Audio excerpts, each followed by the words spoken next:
இகழ்தலையும் புகழ்தலையும் ஒரு முகமாய் கருதும்படி செவி உரைத்த முத்து குமரன் நீ வறுமையையும் வளமையையும் சமநிலையாய் உணரும்படி மதி கொடுத்த செல்வ குமரன்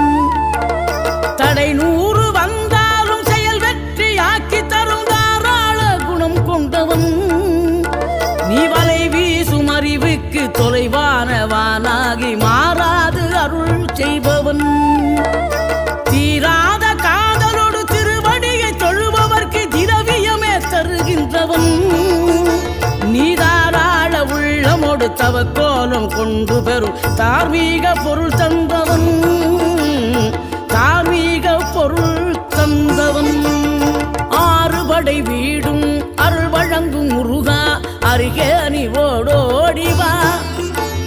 மூவிரண்டு முகம் ஜொலிக்க 2